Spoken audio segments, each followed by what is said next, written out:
Hey everyone, hope you're having an amazing day. It's RsSavage, and today I'm going to talk about the recent FSOA or Fractured Staff of Armadyl and Animate Dead changes. It's been nearly 2 weeks since this update was released, and I know many of you have already done some testing yourself, so let me know your opinions on the subject in the comments section below.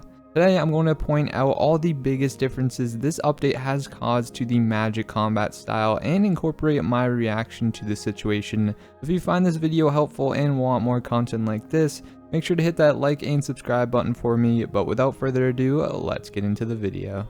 We can start with the less complex topic being Animate Dead. What they did here to this spell is that now it will not reduce damage by more than 60%, and this was down from 75% before the update. This means we got a 15% difference here, which might be noticeable by some players, but this truly on its own isn't going to be a difference maker.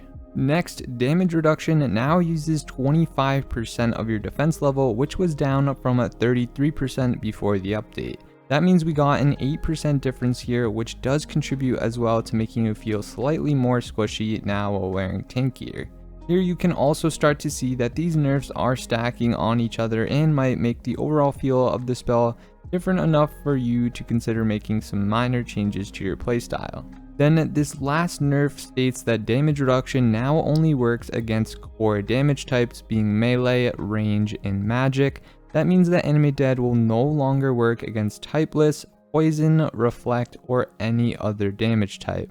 Now, here is where I've personally experienced a significant impact at Zamorak specifically, as that standing in the black smoke during the Rune of Destruction mechanic is typeless damage, along with the numerous typeless hits you'll take on phase 7 while in the Infernus. Although I was immediately able to feel the difference with typeless hits while using Animate Dead, I was able to adapt quickly to this change.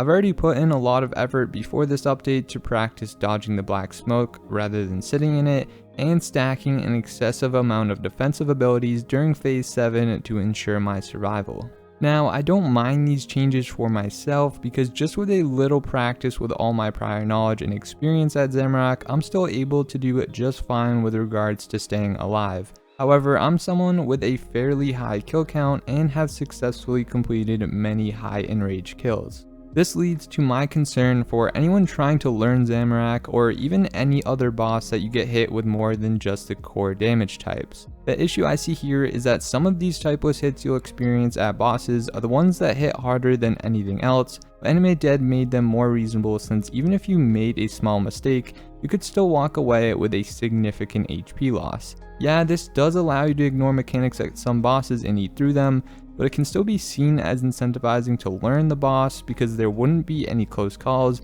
and you could be saving loads of money on food. However, now you'll feel the entire typeless hit, which is so much more penalizing than before and arguably defeats the purpose of tank gear in some ways. When learning Zamorak at 100% in rage, I struggled tremendously with phase 7, and I honestly think it would have taken me twice as long to learn it now with these Animate Dead changes, or I wouldn't even be surprised if I had decided to give up altogether.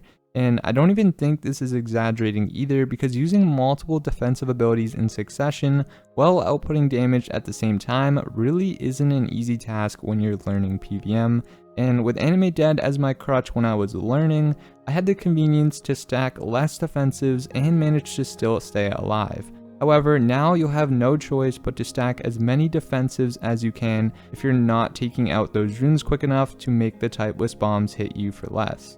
With that being said, I would say that this Animate Dead nerf has affected Zamorak the most out of any boss in my opinion. Maybe all they need to do is tweak phase 7 as a potential solution for the sake of learners. Now, this spell at one point in my PvM journey was the difference maker that allowed me to learn and have more fun with the game, so it's really difficult to see these adjustments that are going to make things much more difficult for newer players. That's all I have to say about Animate Dead, so now let's get into the major changes to the FSOA that I know you've been waiting on. Essentially, the only thing that was modified was its special attack. Previously under the staff spec, you had a buff for 30 seconds where if you landed a critical strike, an auto attack would be released as a result, which would also have a chance to crit, and if it did, then another auto would be released as a result, and this would continue until you were left with an auto that didn't crit. However, now after the update, when you land a crit while under the staff spec, an ability will be released instead of an auto, which deals between 60 and 120% damage. In addition to this, any form of recursive crits has been removed. Now, this means if you crit with Dragon Breath, let's say for example, you get only one ability damage hit that is released from that crit, and if that also crits, it doesn't matter because it will not release another hit after that. These changes have made a significant impact on this staff spec, so how about I mention the important information you should be aware about. Now that these hits that come from your crits are no longer autos, you will not be able to benefit from your active spell in the same way. Previously under staff spec, what you could do was use the magic threshold ability Smoke Tendrils, which guarantees you crits and would then release an auto for each of those hits. Then if you change your active spell, let's say from Incite Fear over to Blood Barrage, once you started the Tendrils ability, you were getting a 100% chance to heal from the autos. And what's even crazier is that this spell does area of effect damage and states that you get healed 5% of the damage dealt on the main target and 3% of the damage dealt on secondary targets. On the other hand, after this update, we are now left with a completely different result. Let's take the same scenario where you're under staff spec and you use Smoke Tendrils, which inflicts damage back onto you. Well, now what will happen is that if you are used to using tank gear with Animate Dead, you'll notice you're going to get hit a lot harder because the hits that Tendrils deals to you are actually typeless. Also, what's going to happen when you switch to Blood Barrage now is that each ability hit only has a 10% chance to heal you, or a 20% chance if you have the Dark Form Prayer active. On top of this, we can't get those recursive crits like I mentioned earlier, which provided even more potential healing. In addition, any form of barrage autos actually hit the target one tick faster than any other spell, so this allowed for some pretty crazy burst damage and instant adrenaline regain if you had the Tsunami buff active.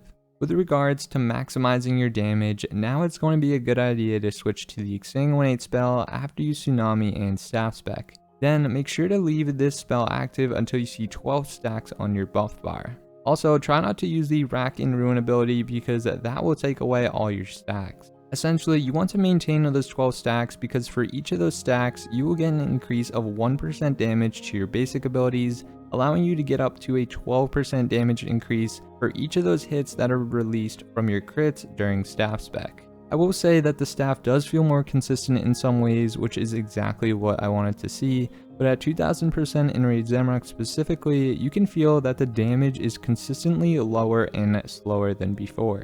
Now to make this clear, I'm not just saying this because all of a sudden I can't kill Zamorak because of this update.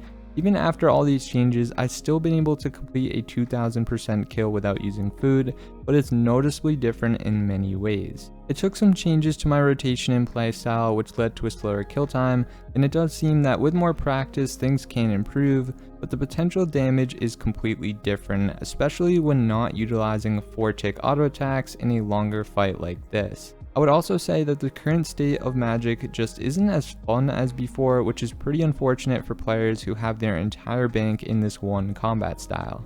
I do want to circle back a little and mention that if you have the Invigorating perk on your gear, you should consider changing it out for something else because it's not going to be very useful unless you're 4-ticking. If you were never that familiar with this perk, what it did was providing increased adrenaline gain from those autos that the staff used to release while in staff spec. Then, speaking of 4-ticking, this strategy essentially incorporates the use of autos in between abilities at precise timings while taking advantage of dual-wield weapon attack rates and two-handed weapon damage. Now with these changes, this technique has become more prominent in the meta for Magic since you'll notice greater damage output when done properly. This is pretty much the case now since the ABS or Armadyl battle staff that you would normally see in someone's EOF or Essence of Finality is not nearly as good anymore.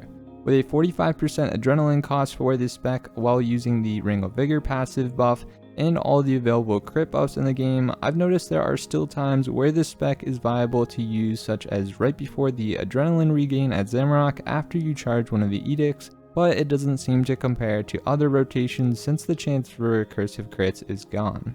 With all the testing I've done, it feels like you can still get a couple ABSs off back to back if you get lucky enough with crits, but the damage on average can be outperformed with the alternative Zamorak staff or Gothic staff EOFs with incorporating the greater concentrated blast ability in between. This then leads us into talking about the debate whether the Reaver's or Channeler's ring is better. Although I don't have any calculations to prove anything, I'll say that with my experience, I think that the Channeler's ring does feel more consistent with Adren regain. With the new meta rotations developing, we can see an even larger use of the greater concentrated blast ability while under staff spec, which does make sense why this ring would take the spot since it benefits your channeled abilities. While the Reaver's ring is still good, I feel like it's a little bit less consistent and it would then lead to a slightly lower DPM average. But if you already have one of these rings, I wouldn't even worry about the other one because it's really not going to make a big enough difference to matter. It's more of if you need accuracy, then just don't use the Reaver's ring.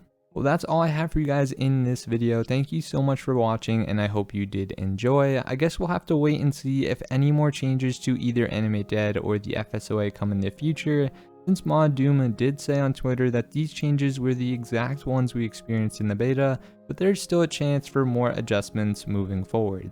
Anyways, shout out to my channel members, you guys are the best. But other than that, I hope you guys have a wonderful rest of your day. Make sure to turn on your notifications to never miss a new stream or video. Also hit that like and subscribe button for me, and I'll see you in the next one.